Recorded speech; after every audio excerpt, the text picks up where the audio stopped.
and on another episode of Chai with Shy. Today I have a dear friend of mine, Natasha Naegamvala, a director of Nalini's and Yasmin. Yep. And it is so exciting to have her here because she's always putting all those tresses of hair together. And today I am here to do the backward comb. And we're going to go back into her life, go into her heart and into her soul. And when she's ready to pour all this on this platform with me. So happy to have you here, Natasha. So happy. I'm so happy to be here, Sharmilla. I know. I mean, apart from the fact that I think it's a little long overdue that I'm on this platform. I have to say, you've been doing a few of these, and I'm quite looking forward to this. I'm really proud of you. Thank you, Natasha. I think you're doing an exceptional job. I think that chat that we had really made this thing happen, right? I think so, right? I mean, exactly. We didn't procrastinate. We said we used the word procrastinate. Yes. Let's not procrastinate. Yeah, so we are done. I'm very, very glad, very proud of you that you pulled this together. Yeah. So Natasha, to this. have a nice cup of tea I made for you, and I know how you like it with a lot of tea with sugar and a lot of milk. A lot of milk. That's how I like it. I like it nice and strong and sweet. Yeah, I know. This is a lovely set of mine from Villeroy and Bock, Oh, so pretty. Yeah. That's so pretty, my God. Lovely. A lot of milk, okay? So that goes for you. Lovely. I'm really, really looking forward to this, Sharmilla. Yeah. Let's get the scoop. Okay. So, Nats, I know that we met years ago, and the common factor was Siddharth, I must say. Then you go and marry Siddharth Bangera, my yoga teacher. I think he's the most fabulous yoga teacher I've ever known. Not that I know too many. He was my first, and he has helped me not just through, because my body was, going through my own pains and troubles, but he's healed me inside out. I'm addicted to yoga now, and I'm addicted to coming to class. And I'm so happy that, and then I come there and I do my hair with this girl, and it's like fabulous because it's like a family thing now. So, Natasha. I feel the same way. First, when I think about this man in my life, apart from the fact that I've met him in a similar scenario to you, he was my yoga teacher. Yeah. Right? And then along the way that dynamic changed. He will still always be my yoga teacher. In that capacity, in that space, he's always going to be my yoga teacher. Yeah. And yet my dynamic with him changed because I got married to him. But he truly is. I say this to him, I say this to people all the time. What he's done for me physiologically, mentally. I mean, I remember the first time I started coming to his class. Something as simple as, and you know how Siddharth is. Yeah. He's so straight to the point. He's so curt. I used to have this very, very inconsequential thing that would happen to my body, right? So my knees would tick continuously. Every time I walked, every time I took a step, there would be this constant tick. Really? Tick. Okay. Tick. It happens with my elbows. It happens with all my joints. And I asked him this. I just said to him, I don't know why this happens. And he looked at me and said, have a teaspoon of ghee. You know what I'm saying? And you don't even realize how he's going to make a change in our bodies. Yeah. You've been through something so significant yourself. So many things. Yeah. But I remember the shoulder. My shoulder, I had a burn on my foot. Yes. And I'm telling you, he's wrapped my foot with an entire full burn. I mean, He's so close in that way. He doesn't even, it was a festering wound and he still. My Lord, it was frightful. Yeah, he's healed me a hell of a lot. Exactly. And he's done that for me and I've seen it along the way. So I mean, if I have to think about Siddharth, I think about him in these two very, very different lights, because Siddharth, as my yoga teacher, I mean, what he does for me as my yoga guru. So you do yoga at home? Never. No? I think you must be practicing it because now you've become like the ace of the class. No, I just love it. Yeah. I truthfully love I really do. I mean, I was the type of person that I just didn't like the form of monotony in most exercise. Yeah, true. You know what I'm saying? I didn't like, I'm a very strong swimmer. And I like swimming, I enjoy swimming, but just if I was required to do it back and forth, the monotony of it bored me. Correct.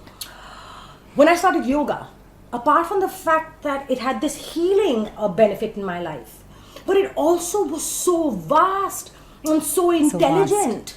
And I mean, so intelligent. I've seen what he's And been he able keeps to getting do. better and better and He keeps better. getting better and better. But if I were to take that into our personal space, I don't think it will be maintained. That is his private time.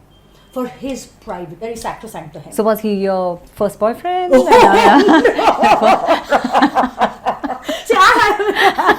I don't mind spilling the beans. No, I'm just trying to poke it. I'm just trying to go there. He's certainly not my first boyfriend. And he was, for that matter, not even my first husband. Okay. I had been married before. Yeah. I had been married before, not so long back. I mean, by ordinary, for lack of a better word, I'd like to say.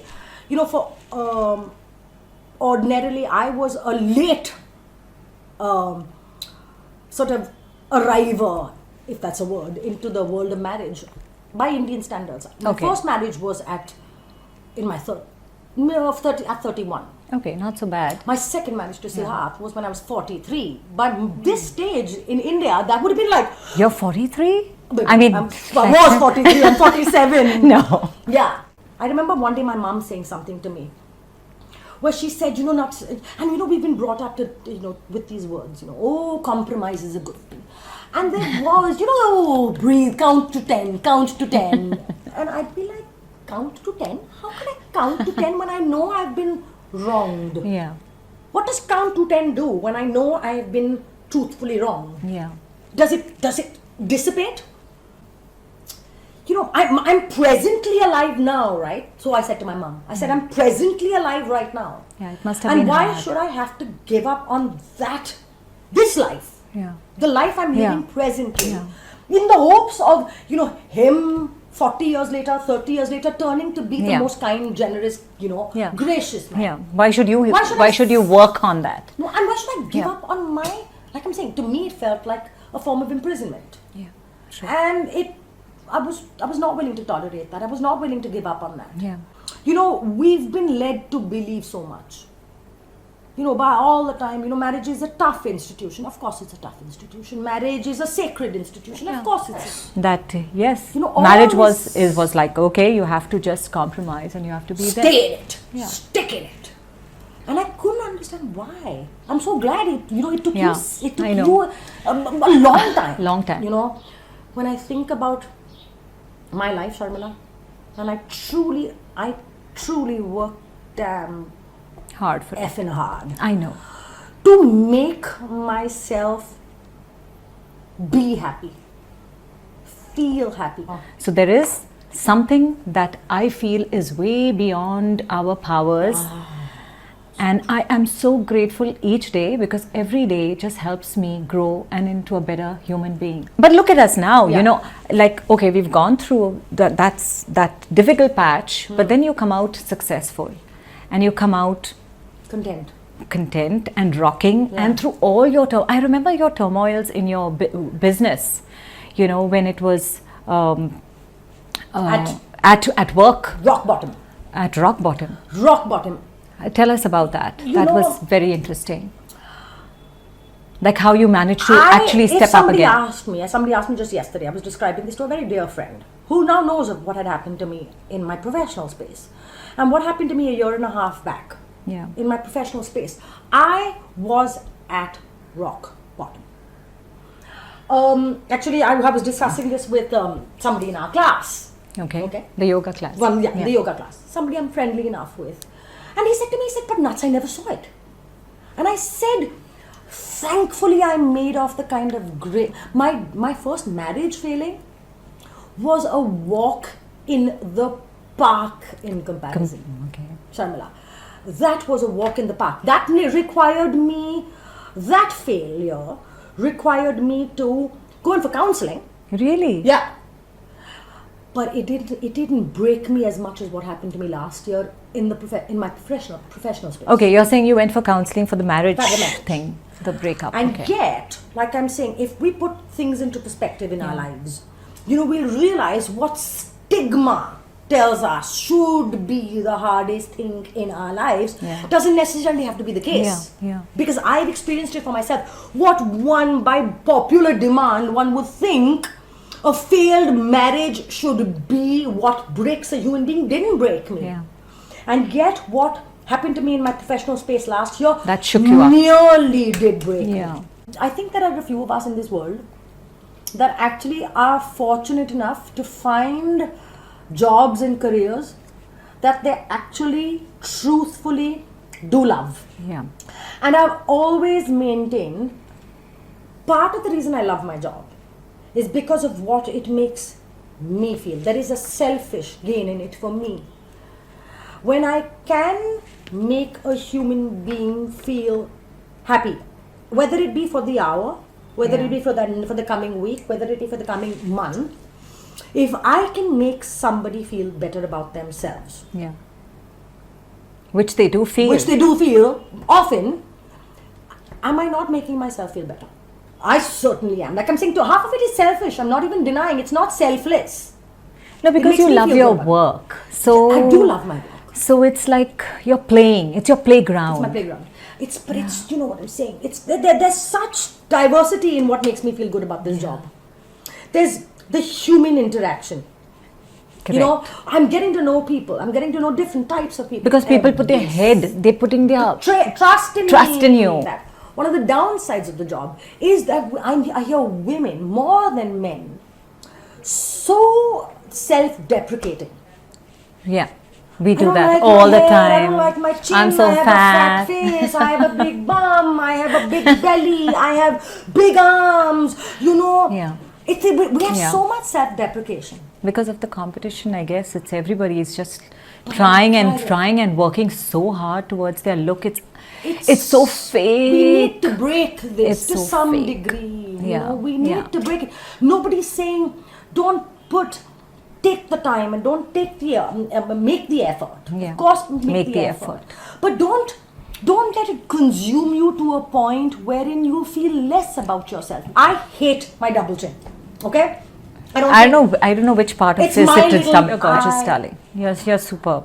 It's You know what? I see your soul. I see you as I don't see anything. And we've seen each other like in the worst.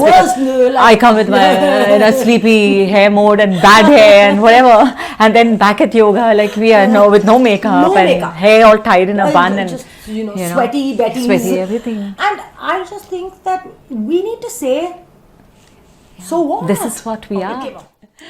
Natasha, lovely having you Thank you here. so Love you, darling. I love you And too. hope to see you soon at maybe the yoga class. Salon. Or the salon. Yep. Yeah. And please visit her salon. It's really nice. It's really so sweet and just, very cozy. So, and if you're liked hearing us on this channel, please like, share or subscribe. Please, we love you. And that's why we're bringing people like this on this platform to share all their ingeniouses. Being human is my journey. And I would hope to see you soon again. Bye.